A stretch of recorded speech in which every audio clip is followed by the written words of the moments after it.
Bien, vamos primero con la definición, como para arrancar. El autor va a decir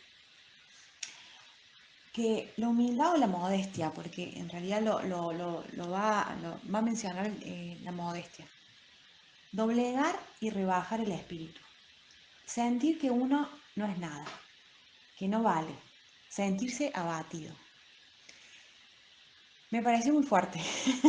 Es como, wow, o sea, todo eso, o sea, entonces yo no soy humilde ni ahí, porque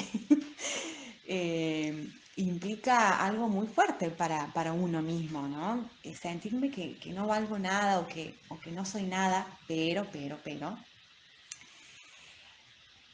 Ese es el puntapié inicial, digamos, porque necesito de todos esos elementos, o sea, el de doblegarme, rebajarme, sentir que no valgo nada, para que se dé un verdadero contraste con lo que es Dios. De hecho, se usa ese término.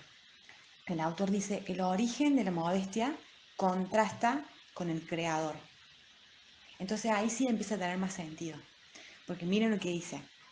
Dice, el hombre debe pensar por sí mismo mientras se encuentra en una situación tranquila, con salud y riqueza, que el santo le ha otorgado beneficios que ni siquiera merece. Debe meditar en la grandeza del Eterno y en lo elevado de su gloria hasta preguntarse, ¿qué soy? ¿Acaso no soy una criatura por demás inferior en un mundo efímero y terrenal? Y todo lo que que pueda hacer, dice, es como una gota de agua en el mar, comparado con todo lo que en realidad debería hacer. Entonces, estos elementos que recién mencioné y que el autor los usa para definir la modestia, cobran más sentido cuando los uso para contrastarme con el creador, ¿sí? Porque entre nosotros podemos decir, bueno, quizás humanamente hasta puedo llegar a tener algún valor, pero todo eso se cae cuando me comparo con el que me creó, ¿no? Entonces ahí sí empieza a tener como más sentido la idea de modestia, ¿no? Sí, verdaderamente, delante de Dios tengo que doblegar y rebajar mi espíritu, tengo que sentir que no soy nada, que no valgo, y delante de su presencia me siento totalmente abatido, y a partir entonces de esa condición es que empiezo a darme cuenta que soy objeto de su amor, de su misericordia, pero no antes, no antes, porque si no, todo lo que pueda llegar a sentir antes de ese estado, digamos, de abatimiento, eh, va a implicar una especie de merecimiento. Porque si yo siento que en algún punto algo valgo o que eh, algún tipo de fortaleza tengo delante del Creador, entonces lo que Él me dé voy a sentir que me lo merezco. En cambio, cuando llego a ese estado de total eh, de total abatimiento frente al que me creó y empiezo a recibir y a darme cuenta de su misericordia, de su amor, de su gracia, entonces me doy cuenta que se trata de Él, digamos, de su soberanía, de su elección de amarme, ¿m? Sin yo merecerlo. Bien, hasta ahí vamos con el tema de la definición, ¿verdad? Podemos avanzar. Hay un texto que es el Berajot. El Berajot es el primer tratado del orden de Seraim, de la Mishnah y el Talmud. El Seraim trata, después corregime cualquier cosa, Ana, o bueno, cualquier persona que piense que, que estoy equivocada, que hace como una especificación más en los mandamientos de tipo de la comida, de las plegarias. Es lo que estuve un poquito investigando. Y este tratado es como muy importante, el tratado de Berajot, eh, para la halajá, digamos, y digamos la aplicación de la ley judía a la vida. Y este texto dice, el uno hace mucho, el otro hace poco, pero lo que importa es dirigir el corazón hacia el cielo. Entonces de ahí la conclusión es que quizás podamos hacer muy poquito, pero lo hacemos con modestia, lo hacemos con humildad. Esa actitud vale más para Dios que el hacer mucho creyéndonos, haciéndolo con soberbia, digamos. Em, bueno, seguimos entonces. Vamos con los tipos, ¿sí? Primer, eh, primer temita o subtema. Tipos, los tipos de modestia. El autor va a desarrollar 4. ¿Mm? El primer tipo de modestia es el rebajarse con los que están por debajo de uno, es decir, con aquellos que son objeto de mi ayuda, o sea, a las personas a las que ayudo con, por ejemplo, actos de justicia, de acá. Pueden ser personas que trabajan para mí, o sea, no sé, si de repente soy dueña de una fábrica y tengo empleados, eh, digamos, laboralmente son personas que están debajo bajo mi supervisión, por ejemplo, o personas a las que ayudo porque quizás tengo una posición económica que me permite, no sé, brindarles alimento, abrigo o algún tipo de ayuda específica a personas que quizás no tienen esa posibilidad. Entonces, en ese sentido, podemos como ver personas que están por debajo de uno. Y el primer tipo de modestia implica rebajarse con los que están por debajo de uno.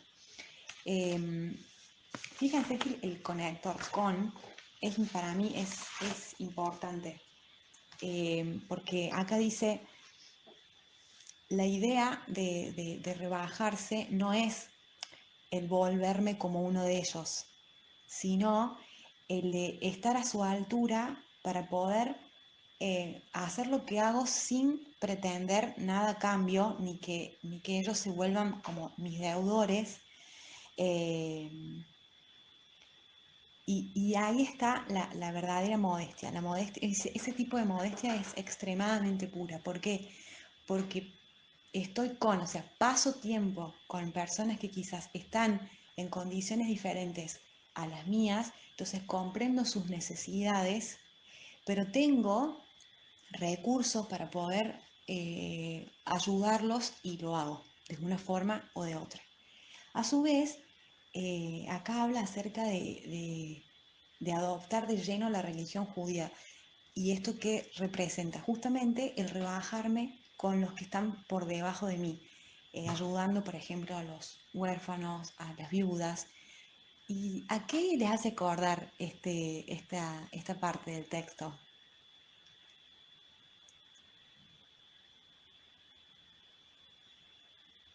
¿La Torah? Sí, pero hay un pasaje específico en realidad que está en el Nuevo Testamento, de una de las cartas favoritas para mí, que me parece reconcisa. ¿No recuerdan? A ver, lo voy a buscar. Así lo... a ver, no escucho a Jime. Sé que está hablando porque le reconozco la voz. A ver, para, voy a subir un Hola, poquito. hola. Ahí, Sí, ahí perfecto. ese pasaje que dice que llorar con los que lloran. No. Puede ser un pasaje, no estoy seguro que sea, que dice, eh, fuiste a visitarme en prisión, No. no sé bien cómo dice, pero dice algo así, digamos. Bueno, igual está súper bueno los que se están acordando, pero en realidad, a ver, voy a presentar, eh, voy a compartir pantalla para mostrarles. em, Angie, se te escucha muy bajo, disculpa. ¿Sí? A ver, ahí se me escucha. Ahí subí el volumen, ¿se me escucha mejor ahí? Sí, Bien. yo no escuché lo que preguntaste, disculpame. Ah, pregunté si esta parte del texto que dice que cuando uno se rebaja ante los huérfanos, viudas y aquellos que han adoptado de lleno la religión judía, y les preguntaba si esa parte del capítulo no les hacía acordar a un texto bíblico que es el que estoy compartiendo ahora. No sé si lo están viendo. Sí, sí, sí, se ve.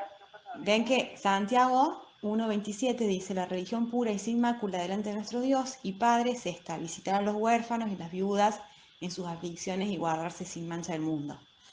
Yo me acordaba de ese texto, ahí dejo de compartir.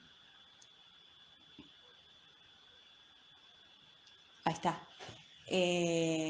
Porque bueno, me hizo acordar a ese texto. Yo creo que la verdad, y muchas veces las críticas que hacemos a la religión o a la falsa religiosidad es aquella que está cargada de orgullo, de soberbia.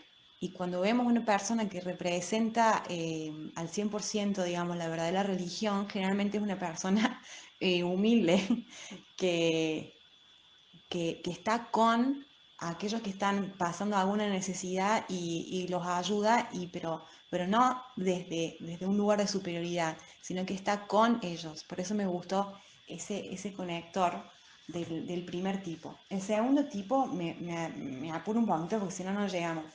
Rebajarse ante los maestros, dice. Esto es entender que, o sea, reconocer el lugar que tienen los maestros, que es un lugar de honor, ¿sí? Entonces les rindo honor y me dejo enseñar, me dejo reprender, me dejo aconsejar. Y eso para mí fue como muy importante porque me parece que incluso todos los que en algún punto ya somos más grandes y que quizás ocupamos algún tipo de rol de enseñantes, no porque seamos maestros de escuela, pero quizás tenemos algún hijo o sobrinos o personas a las que les podemos enseñar algo, a veces nos cuesta dejarnos enseñar por otras personas más grandes, ¿no? Así es como que pasamos la etapa de escuela y sentimos como que ya nadie nos puede enseñar nada, ¿no? Y qué importante es siempre buscar mentores, o sea, personas que nos sean de referentes en una u otra área y nunca dejar de rendirles honor. Incluso pienso que cuando somos adultos, no importa tanto la edad, o sea, sí creo que es importante reconocer la sabiduría de los mayores, pero a veces entre nosotros mismos podemos rendirnos honor en ese sentido, ¿no? Cuando le otorgamos al otro eh, ese espacio, digamos, para dejarnos enseñar, aconsejar, y creo que es importante también porque es una manera de desarrollar la modestia. El tercer tipo es, dice, rebajarse al nivel de los alumnos. Vamos como profundizando más.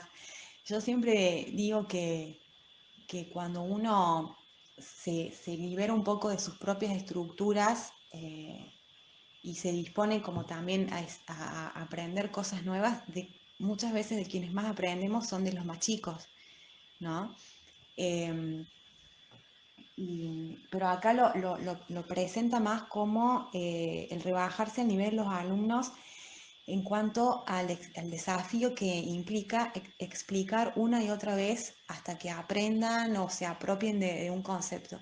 Y creo que eso también es re desafiante porque a veces nos pone en un brete de decir, bueno, pero si yo siempre enseñé de esta forma, si siempre, incluso decimos, yo aprendí así, ¿cómo puede ser que yo aprendí así y vos no? ¿No? Y bueno, empezar a darnos cuenta de que todos somos diferentes, de que todos tenemos distintos ritmos de aprendizaje y que todos tenemos capacidades e inteligencias diferentes. Entonces, prestarnos a enseñar distinto, el primer paso es primero aprender de ellos, a ver qué es lo que ellos ya saben y qué es lo que ellos tienen para enseñarnos y a partir de eso buscar estrategias constantemente para enseñar cuantas veces sea necesario y que en ese caminar eh, aprendemos a enseñar distinto. Eso también es un aprendizaje. Así que, bueno, acá el autor lo habla como que este desafío de enseñar una y otra vez lo tenemos que hacer con gusto, digamos, sin quejarnos, porque si no deja de ser modestia, ya es una cuestión de resignación, decir, oh, tengo que hacer esto. Y creo que mucho nos pasa con los hijos, ¿no? ¿Cuántas veces tenemos que repetir una y otra vez? A mí me está pasando, ya me está pasando. Y uno dice, ¿hasta cuándo? ¿Hasta cuándo? Y bueno, no dejar de hacerlo con amor y cuesta lo que voy a decir ahora, pero no dejar de pensar que es un privilegio. A mí a veces me cuesta porque, no sé, Obed está con esto de que pega, ¿no? Y bueno, tiene esa manera de expresar que algo no le gusta.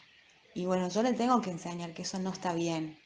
Y no sé por cuánto tiempo voy a tener que hacerlo, pero bueno, es un desafío y es un privilegio que Dios me ha dado de poder marcar y formar su vida para bien, ¿no? Pero bueno, a veces cuesta. Después, el último tipo es rebajarse a estudiar con los principiantes, ¿no? Creemos que a veces eh, los que recién comienzan, ya sea a estudiar, no sé, un tema o lo traslado a la vida, los que recién empiezan a vivir, tienen, em, tienen que aprender cosas que nosotros ya riquete sabemos, ¿no? Como que no. Y sin embargo, cuando me pongo a su altura, em, me doy cuenta que los procesos de aprendizaje, por ejemplo, de un niño pequeño, son absolutamente dificultosos. O sea que si nos piensen en una persona, por ejemplo, que ha tenido, no sé, algún traumatismo que le ha implicado una parálisis y que de grande tiene que aprender a comer de nuevo. Es mucho más difícil para esa persona que para un niño pequeño que está aprendiendo a comer, por ejemplo, en términos de habilidades o motricidad, o el que tiene que aprender a caminar de nuevo. Entonces, por eso es que de chiquitos, la mayoría de los primeros aprendizajes de los primeros 3 años no los recordamos de grande. Yo no me acuerdo cómo fue que empecé a caminar, o yo no me acuerdo cuando dejé los pañales. ¿Por qué? Porque son todas instancias de aprendizaje que son fuertemente traumáticas. O sea, no es fácil. Lo que ellos están haciendo es muy difícil y hacen muchas cosas en un mismo periodo. Piensen que en 3 años aprenden a dormir, aprenden a comer, aprenden a dejar los pañales, o sea, a controlar los esfínteres, aprenden a hablar, aprenden un montón de códigos éticos y morales. Es como muchas cosas. Entonces, cuando yo me rebajo a su altura, me doy cuenta y digo, wow, te readmiro, porque estás haciendo banda, ¿no? Bien. Hasta ahí van los tipos. 4 tipos de modestia. No sé si alguien quiere comentar u opinar algo respecto de estos 4 tipos, si se acordaron de algo y quieren compartirlo.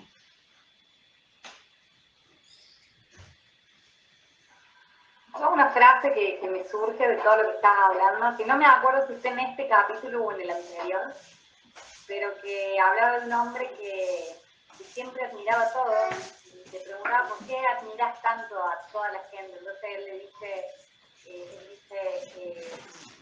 admiro a los más sabios porque saben más que yo. Sí, está acá. Está en esta, ¿no? Sí. No sé bien la frase, pero al final termina diciendo, también admiro a los más niños porque han pecado menos que yo. Sí. ¿No? Pero como que todos en realidad tienen algo más que uno, entonces uno siempre tiene que sentirse humilde, porque puede ser, es decir, me parece que también la humildad está en poder reconocer la grandeza del otro, ¿no? En que esta persona se vale más que lo que me valgo, me valgo yo en esta área, ¿no? Emilio. Yo recordaba cada recién, ¿cierto? Un ejemplo, y venía a mi memoria el caso del publicano y el fariseo, que tenemos los dos extremos, el modesto, el humilde, y el otro prepotente y engreído, ¿no es cierto? y vemos cuál es el premio de cada conducta, porque la misma Biblia dice que el publicano llegó, fue justificado ante Dios, seguramente el otro no, así que hay diferencia entre una cosa y la otra. ¿Que cuesta? Obviamente que sí, las personas que tenemos alguna actividad, como habrá acá entre todos los hermanos, distintas actividades, y que estamos en contacto con personas todo el día, es una muy buena ocasión para ir ejercitando esto y viendo nuestras reacciones cuando a veces vienen a preguntarnos lo obvio, que para nosotros es lo obvio y para él no es lo obvio. Es una muy buena ocasión para ejercitarnos, poner en práctica y hacer una mirada retrospectiva acerca de cuáles son nuestras reacciones ante esas situaciones, ¿no es cierto? Que son buenas, que pasen para darse cuenta si uno está en el lugar que debe estar o no, ¿verdad? Así que eso era lo que quería. Está bueno. Encontramos dos ejemplos, los dos extremos antagónicos, el humilde y el engreído y el prepotente. Bien.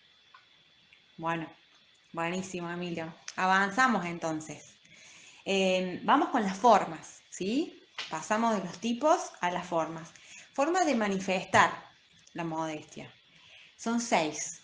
Vamos con la primera. Dice, una primera forma es cuando el enojo de un hombre está en su cúspide. O sea, cuando estoy requete enojado o enojada, ese es un momento clave para manifestar la modestia. ¿Por qué piensan? ¿Por qué el enojo presenta un desafío para mantener a flote la modestia? ¿Qué se pone en juego dentro de mí cuando me enojo? Son preguntas que me hago yo, ¿no? A ver qué piensan ustedes.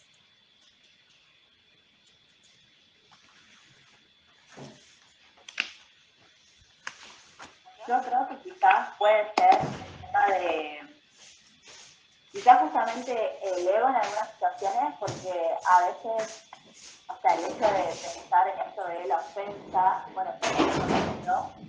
Ante esa situación, muchas veces tiene que ver porque está nuestro ego de por medio, o sea, no sé, yo sé que me den una devolución mala de algo, o no sé si mala, pero sí con puntos negativos, de algún trabajo, o de algo que dije, o una opinión, ¿no? Como que capaz, si viene por ese lado, puede llegar a ser todo leo, si la ofensa viene por ese lado. Entonces, algo que, por ejemplo, a mí me gusta mucho preguntarme siempre cuando estoy enojada es como eso, se me viene siempre a la cabeza Jonás, mi libro de Jonás, y la pregunta que le hace Dios al final, ¿no? ¿Por qué te enojas tanto? O sea, ¿cuál es el problema ahí? Y de ahí ir como haciendo más preguntas, y uno va profundizando en el enojo y a veces se da cuenta que era simplemente el ego hablando. Y que era como, no, merecemos más que esto, o no, aquellos no merecen tal cosa, o no, como,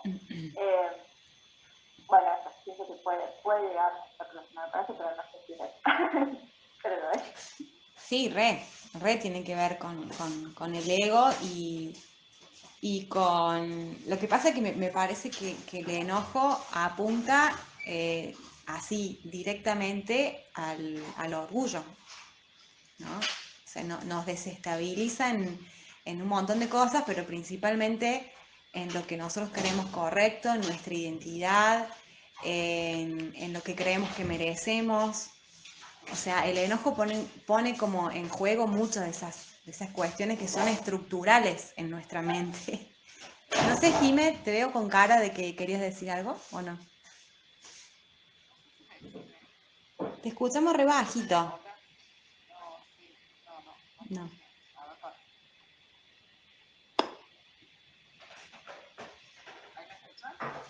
Sí.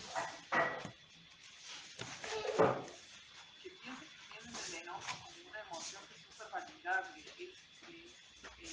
A menos que sea muy evidente y tenga cuestiones por qué el otro se enoja. También el que está Me estás haciendo enojado, leche, pero no tomo. digo, ¿qué me lleva a pensar que soy tan importante para hacerme escuchar tanto a través del enojo, ¿no? Pero también poniéndolo como una emoción importante el enojo, digamos, en el sentido en que no es lo mismo si yo me enojo ante una injusticia que si me enojo ante, yo qué sé, un desprecio o lo que sea que tiene que ver más con mi ego, ¿no? A enojarte porque hay niños trabajando de esclavo en no sé dónde. ¿Me explico? Entonces tiene también su trampa, me parece, eso ¿no? Bien, sí, tal cual. Y además, con respecto a lo que decís, Jimé, me diste el pie para decir que el autor habla acerca del autocontrol. O sea, que yo venzo o puedo actuar con modestia cuando frente a ese momento de la cúspide del enojo logro controlarme y perdonar, ¿no? Es como que el buen manejo del enojo, que muchas veces, o sea, el enojo es en muchas situaciones inherente a, no en muchas situaciones, en todas, inherente a mi constitución, o sea, yo tengo esa capacidad de enojarme porque forma parte de una emoción muy importante. Ahora, creo que el desafío está en saber manejar esa emoción de tal forma de no perder la modestia, digamos. Y creo que el autor lo apunta en relación a eso, al autocontrol y al poder perdonar la ofensa. ¿Sí? Algo que me enoja o que me ofende o que me hiere, poder manejarlo de tal forma de controlar y perdonar. ¿Sí? Entonces creo que sí, que la primer forma de manifestar la modestia es como muy importante en los momentos de enojo. Pone a prueba nuestra modestia. Después, cuando se sufre una gran pérdida. Es un re momento ese porque es aceptar la voluntad de Dios con humildad y muchas veces nos pasa, ¿no? Que cuando la voluntad de Dios nos favorece, es como que no ponen desafío, no nos desafía a nivel humildad porque es algo que nos conviene.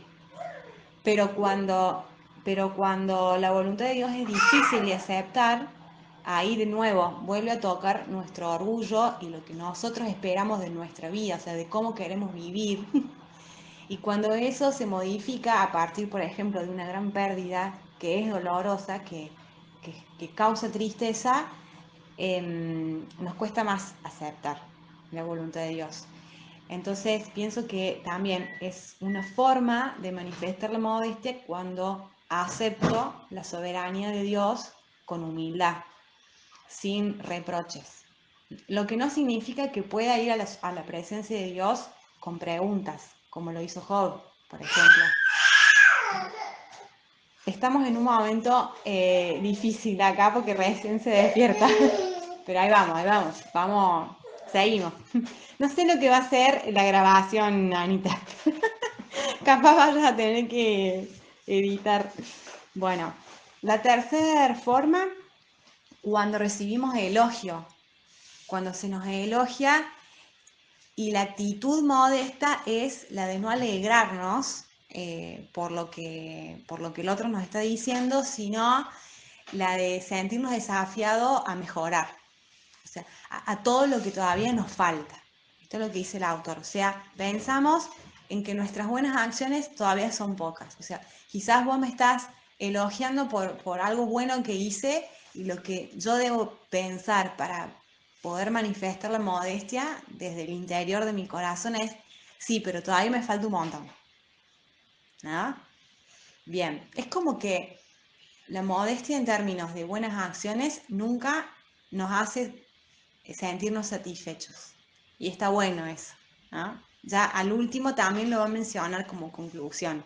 Siempre el correr hacia una, una vida de mayor santidad, de mayor apego, siempre hay más por aprender y siempre hay gente que nos puede enseñar, siempre hay gente a la cual podemos honrar. Eso está bueno, ¿no? Pensarlo así. Después, la cuarta forma, podemos manifestar la modestia con la riqueza o la sabiduría que Dios nos da. Y el autor va a decir que hay 3 razones por las cuales Dios nos da riqueza o sabiduría. La primera razón es que nos da como nos la da como un favor, tanto a las riquezas como a la sabiduría. ¿Y cuándo se convierten en un favor? Cuando la persona rica o sabia usa esos recursos divinos para servir a Dios, como contribución a lo que él mismo le da, o sea, lo potencia en favor a los demás, en amor al prójimo, en servicio a Hashem. Entonces, la riqueza o la gran sabiduría se vuelve como un favor de Dios. La segunda razón es que Dios nos da riquezas o nos da gran sabiduría como una prueba, para probar nuestros corazones. Porque muchas veces actuamos con temor porque no tenemos fe y pensamos que la riqueza o la gran sabiduría dependen de nosotros. Quizás no le hacemos mal a nadie, pero tampoco le hacemos bien. Esto es lo que va a decir el autor. Es como que nos preocupamos por lo que tenemos para no perder eso que tenemos y más. Pero esa añadidura como que depende de nosotros, porque no entendemos o no vemos que esa dádiva viene de Dios, ya sea la sabiduría o la riqueza. Y la tercera razón es como venganza, cuando usamos la riqueza o la sabiduría para hacer lo malo, ¿sí? Y hay algunos pasajes que el autor va a mencionar, por ejemplo, que dice, por ejemplo, la riqueza acaudalada es en detrimento de su dueño, o Jeremías dice, por ejemplo, sabios son para hacer el mal, pero la forma de hacer el bien no han conocido. O sea, hay varios pasajes en los que podemos ver que a muchas personas Dios les da riquezas y sabidurías, pero ellos la usan para hacer lo malo, entonces termina siendo como una venganza, digamos, porque su fin es la muerte, ¿no? Ahora, la segunda razón, cuando Dios otorga riqueza o sabiduría como prueba, me hizo acordar, y acá vuelvo a compartir pantalla, a una parábola de Yeshua que es... ¿De los talentos? Sí, bien ahí, Emilia. Esperen que yo... ¿Dónde está? Acá. ¿Alguno se acordó también de eso? Dice, el reino de los cielos será también como un hombre que al emprender un viaje llamó a sus siervos y les encargó sus bienes. A uno le dio 5.000 monedas, voy pasando medio rápido. A otro 2.000 y a otro 1.000. Y dice que el que había recibido las 5.000 fue enseguida y negoció con ellas. Y ganó otras 5.000. Asimismo, el que recibió 2.000 ganó otras 2.000. Pero el que había recibido 1.000 cavó un hoyo en la tierra y escondió el dinero de su señor. O sea, como que tuvo esa actitud de temor o de falta de fe, por miedo a que pierda esto que tengo, prefiero directamente esconderlo. Y cuando el Señor vuelve, recompensa a los al que le había dado 5.000 y al que le había dado 2.000, pero al que llegó el día que llegó el que había recibido solo 1.000 monedas y le explicó, yo sabía que usted era un hombre duro, que cosecha donde no ha sembrado y recoge donde no ha esparcido, así que tuve miedo, dice, y fui y escondí su dinero en la tierra. Mire, aquí tiene lo que es suyo, pero el Señor le contestó, siervo malo y perezoso. Así que sabías que cosecho donde no he sembrado y recojo donde no he esparcido, pues debías haber depositado mi dinero en el banco para que a mi regreso lo hubiera recibido con intereses. Incluso lo que este señor le dio le fue quitado y fue otorgado al que había obtenido 10.000 de los 5.000 que le había dado el señor, ¿no? Y creo que, bueno, me recordó a esa parábola en relación a nuestra propia administración de aquello que Dios nos da. Lo tenemos que hacer con sabiduría. Y le compartía a mi esposo que justamente en esta segunda razón hay una frase del autor que me llamó mucho la atención. Dice, tiene riqueza, pero dice, nunca goza con seguridad de su riqueza, pues ignora cómo disfrutarla. Y me caló hondo esa frase porque digo, creo que es lo que más nos cuesta, o por lo menos a nosotros, disfrutar con seguridad de lo que Dios nos da. O sea, disfrutar de eso que Dios nos da, que seguramente no es mucho comparado con alguien mucho más rico que nosotros, o quizás sí es mucho comparado con alguien que no es tan rico o que no tiene los bienes que nosotros tenemos, pero nos empezamos a poner como jueces de nosotros mismos, ¿no? Es decir, y bueno, pero y si nos vamos de vacaciones y el otro que no puede? Y es como si Dios estuviese diciendo, pero ¿y si yo no te encargué que pienses en ese sentido respecto del que le di más o menos? O sea, yo te encargué esto a vos y esto es lo que yo en mi misericordia te he otorgado. Y creo que es un desafío y un aprendizaje disfrutar de lo poco o lo mucho que Dios nos ha dado. Y por lo menos a nosotros es como que nos pegó esa frase porque nos hizo pensar que no de, o sea, que a veces como por falsa humildad nos perdemos de poder hacer un buen uso de eso que en realidad que es de Dios y que nunca va a dejar de ser de Él, ¿no? Bueno, esperen que perdí el... ¿Por cuál forma íbamos? Las riquezas. Faltan dos. La quinta es una forma de manifestar modestia es cuando pedimos perdón. ¿Sí? Y dice, sin intervención de nadie, o sea, sin que nadie nos diga, che, mira, tendrías que pedirle perdón a tal. Y ahí hay dos conceptos que a veces parecen ser como que están relacionados, pero hay una diferencia entre ambos. Uno es de la confesión y otro es de la admisión. No es lo mismo confesar que admitir. Es decir, cuando yo admito, indirectamente estoy confesando. Pero cuando confieso, o sea, la confesión primera es mejor que la admisión, porque cuando yo admito, lo hago muchas veces porque el otro me lo está señalando. Entonces, si alguien me dice, che, mira, en esto te equivocaste, y uno responde, sí, la verdad que sí, me equivoqué. Estás admitiendo un error. Y es distinto decir de buenas a primeras, che, me doy cuenta que me equivoqué y acciono, en consecuencia voy y pido perdón. ¿Sí? Entonces no es lo mismo confesar que admitir, aunque son conceptos que están de alguna forma relacionados. ¡Ay! La llamada terminará en 10 minutos.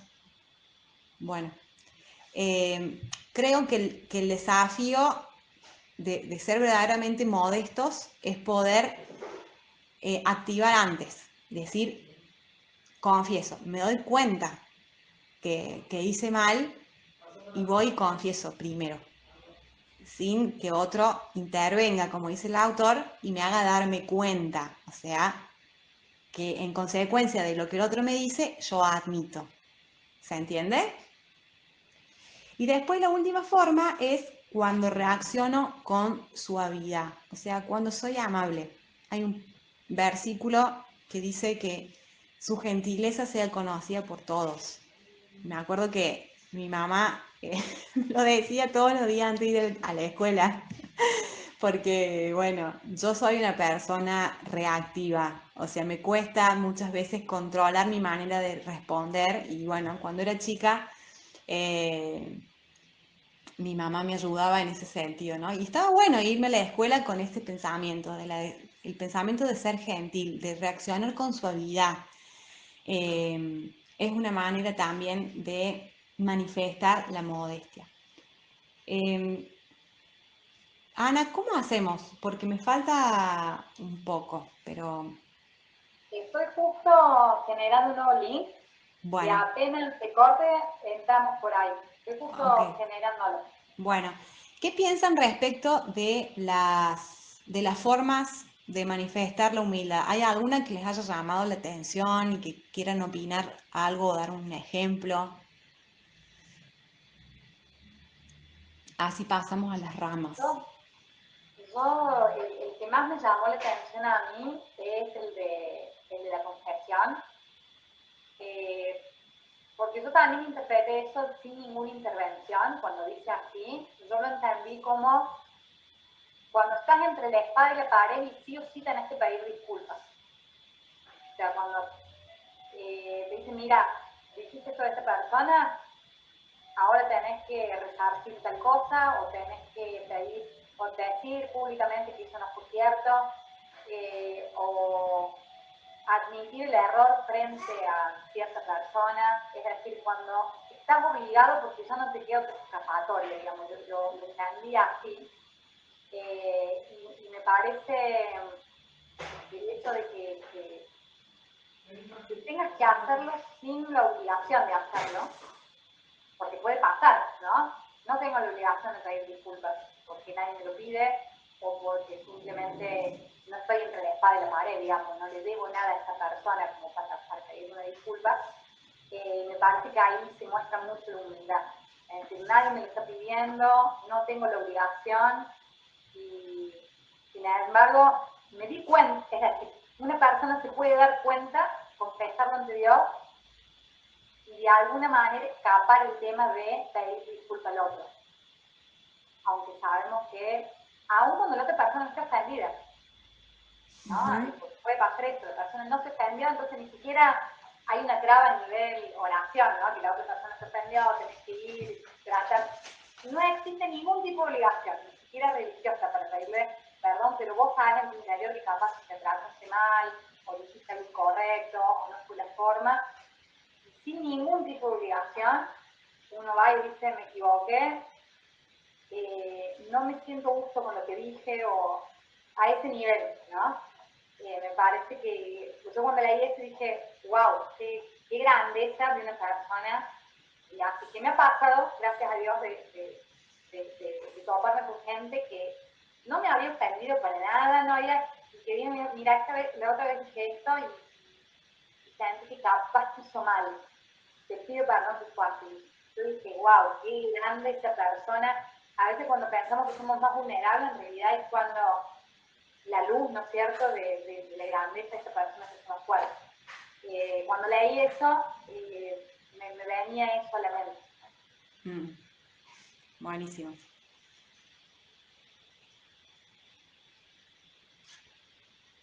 Bueno, ¿alguien más?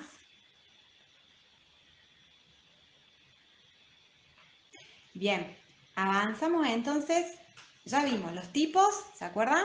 Tipos, formas y ahora ramas. Las ramas de la modestia. Me encantó. Imagínense un árbol.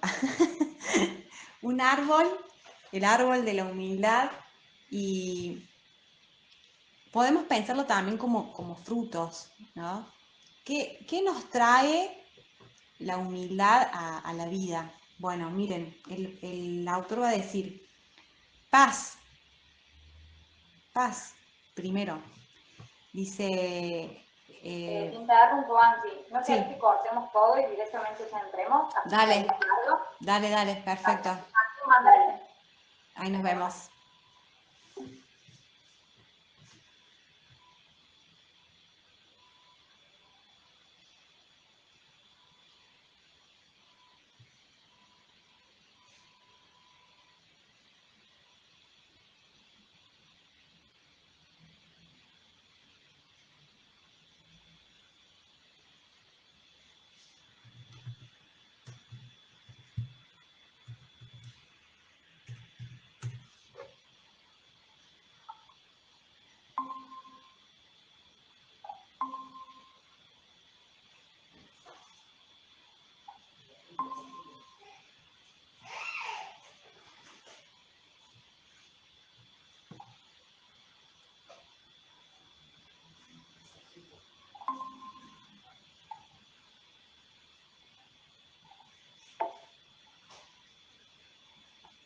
Creo que nunca te mandé un audio tan largo, Nanita.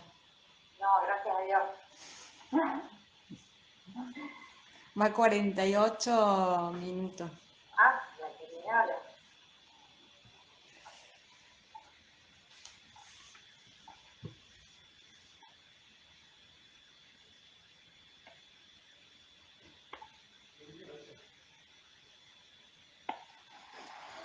Anita respondió muy rápido, así, ¿no? Como que dice, bueno, si me lo fuese mandado tampoco fuese escuchado, los 48 minutos. No, gracias a Dios. No, Sí. gracias a Dios. Pero si alguna vez necesito, vos me escucharías. Si necesitas desahogarte con Mira, 48 mira, minutos, sí. y sí, si alguna vez se lo está pensando, dice, no sé, me escucharía los Te llamo 48. por teléfono, ¿vale? Te llamo por teléfono. Nos juntamos a tomar un té. Mi esposo, por ejemplo, no escucha un audio si dura más de 15 segundos. Me los hace escuchar a mí. Resumímelo. No soporta escuchar audio. Y bueno, yo soy la encargada en mi casa de hacer eso. Bueno, continuamos. No sé si están todos o esperamos un ratito más. Faltan algunos, pero sí, continuamos. Dale. Bueno, entonces yo decía, nos imaginemos un árbol, ¿sí? Para ver cuáles son las ramas, cómo se ramifica la modestia. Y el autor va a decir primero, la primera rama, o sea, la modestia otorga paz, da como resultado o da el fruto de la paz. Proverbios 15:1 dice, la blanda respuesta disipa la ira, o sea, cuando reaccionamos con suavidad, como vimos en la última forma de modestia, evitamos el enojo. Y qué vida de paz podemos llegar a tener cuando no hay enojo, ni en mi casa, ni en mi trabajo. Bueno, eso es como muy bueno, ¿no? Después también la rama de la gracia. La Biblia dice que Dios da gracia a los humildes. Entonces somos receptores de la gracia de Dios cuando accionamos o vivimos de forma modesta. Dice, su rezo es aceptable, porque como vimos al principio en el Tratado de Berajot, dice, aunque hagas muy poquito, si lo haces con modestia, eso va a valer en aras del cielo, digamos, va a trascender la vida en la tierra y va a llegar a la presencia de Dios. Lo mismo con nuestras oraciones, con nuestras plegarias. Sabiduría, obtenemos sabiduría. ¿Qué dice Proverbios 13:20? Está acá escrito.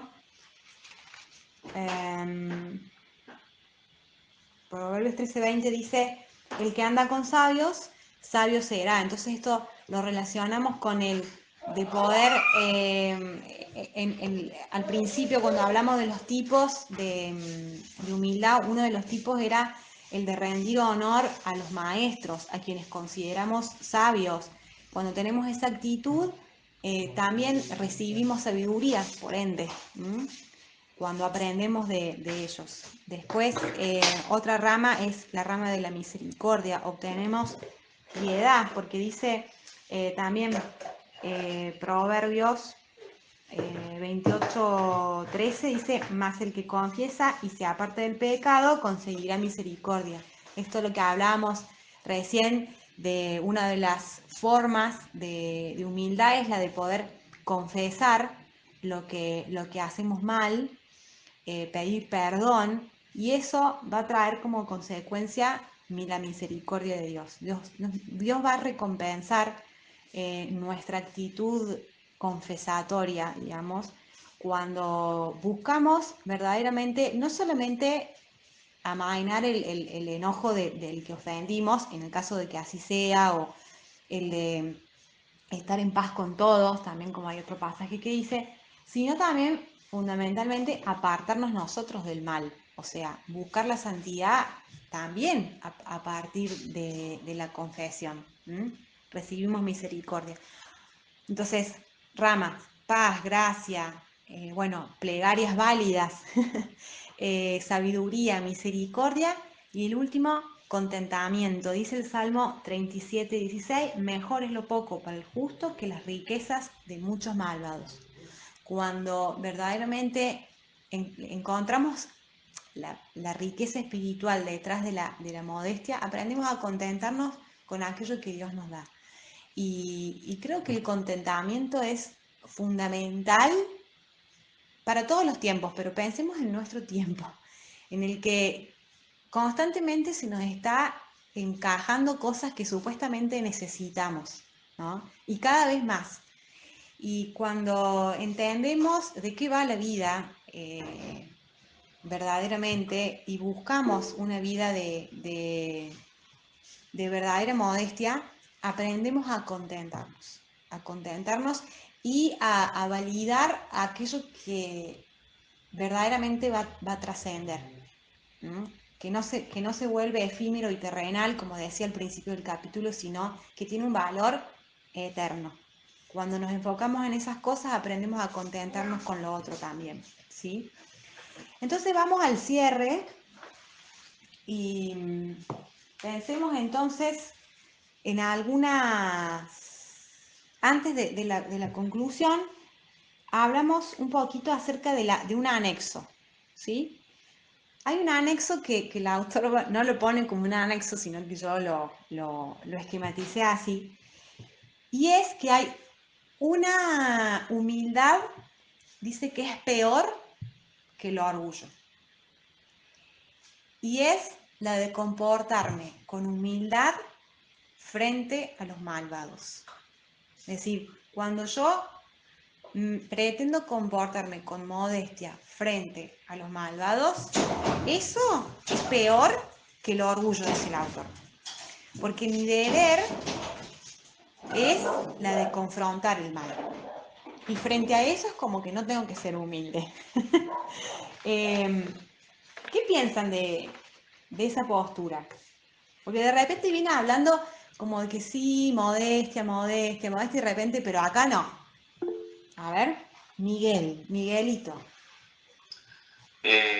Sí, la otra vez escuché un mensaje del rabino Yosef Pitón, que estaba hablando acerca de esto, cuando estaba hablando acerca de Amalek, y habló un ejemplo muy conciso cuando Saúl se mostró, digamos así, humilde o tuvo compasión de Amalek, del descendiente de Amalek en ese entonces. ¿A dónde llevó esto? Bueno, él saca la conclusión de este texto que el mostrarte humilde o el perdonar a Amalek o el tratar de entender a Amalek lleva a que ese espíritu de Amalek se apodere de ti y que después tú te vuelvas a Amalek. Y entonces obviamente te lleva a ir en contra del pueblo de Hashem. Entonces es algo que debemos de evitar y de cuidarnos, ¿no? De tratar de mostrarnos con esa modestia o tratar de comprender al malvado. Eso te va a llevar a querer ser como él. Sí, la indulgencia, ¿no? La indulgencia con el que hace el mal deliberadamente y tratar como de justificarlo. El autor también dice, el que llega a reconocer a uno de ellos tiene la obligación de ponerlo al descubierto, ¿no? Y también habla acerca de los aduladores, es decir, los que ejercen una falsa humildad, pero por conveniencia, ¿no? Porque detrás de esa actitud humilde, entre comillas, tienen intereses egoístas, ¿no? Entonces dice, no, eso hay que confrontarlo de una, así como que arrancarlo de raíz, porque si no pasa lo que comenta Miguel, ¿no? Empezamos a ser indulgentes, empezamos de a poco a hacer concesiones contra lo malo, ¿no? Y yo sé que hay un montón de cosas que podemos entrar a discutir, pero hay muchas otras que son radicalmente malas. O sea, punto. Mentir está mal y está mal. Y yo no puedo ser condescendiente con la persona que miente deliberadamente o que busca alternativas como para salirse con la suya a partir del engaño. No, no, no, no, cercos, cercos.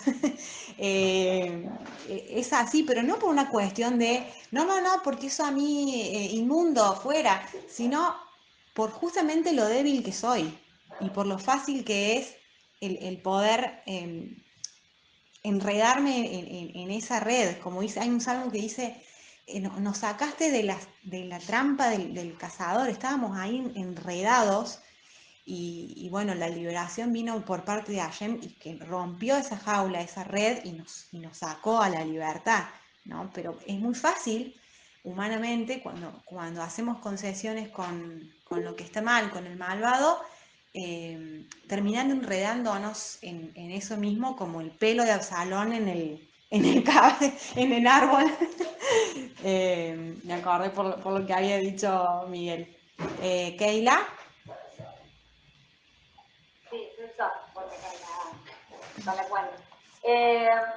No, pues yo también pienso que uno no puede servir a dos señores. Entonces, yo soy humilde para, en obediencia a Hashem, ¿no? He puesto la ley de Hashem sobre mí. No puedo poner la ley de otra persona, Exacto. por más importante que sea, más riqueza, más poder que tenga, sobre mi persona. Entonces, si yo estoy poniendo, o sea, si yo soy humilde para con esa persona, es decir, me sujeto a la voluntad de esa persona, de alguna manera estoy poniendo a esa persona como mi Dios, por así decir, aunque yo crea que no soy idólatra, lo estoy diciendo, estoy poniendo a esa persona, después me estoy poniendo yo en tercer lugar a Hashem, ¿no? Es decir, yo quedo totalmente a un costado. Entonces me parece que eso también hace que sea peor que el orgullo, porque no sé, no sé si es peor que el orgullo, aunque lo dice aquí el libro. No sé qué es peor, creerme dioso o poner a otro como Dios. O sea, me parece que de todas maneras es un pecado grande. No sé qué es tan peor. Tal vez tenga razón el sabio, por algo lo dirá, ¿no? Pero bueno, me parece que si va por ese camino, estoy poniendo la voluntad de otra persona por encima de la voluntad de Hashem. Sí, ¿sabes por qué creo yo que dice que es peor que el orgullo? Porque lo ejercen acá, la persona que falsea la verdad, o sea, que usa un concepto sagrado o un atributo sagrado como es el de la humildad para mal. Entonces, por eso es peor que el orgullo, porque es decir, el orgullo también, como decís recién, exactamente, el orgullo está mal y todos sabemos que ser orgulloso está mal, es como que hay cierta transparencia, por así decirlo. Pero la persona que usa la modestia para adular, para engañar,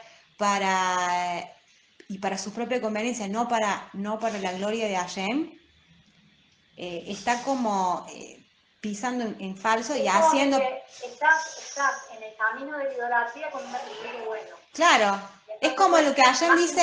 Por el resto, si es buena persona y de repente vos también estás llevando toda esa gente sí. hacia la idolatría. No me acuerdo el pasaje, pero me viene a la mente cuando Dios dice,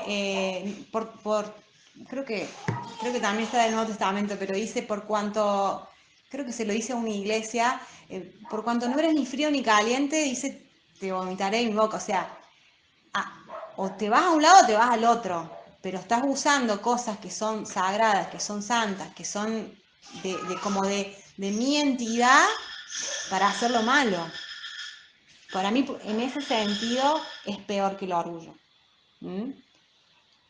Teniendo todas estas cosas en claro, los tipos, las formas, las ramas y este anexo que no deja de ser re importante, podemos llegar a algunas conclusiones. La modestia, va a decir el autor, es una escalera para ascender a los caminos de Dios. Fíjense que el camino de ascenso es a través del descenso. Porque al principio leímos, tengo que rebajarme, me rebajo, siento que no valgo nada y me ubico en el lugar que me corresponde frente a mi creador. Y ese es el camino para ascender a los caminos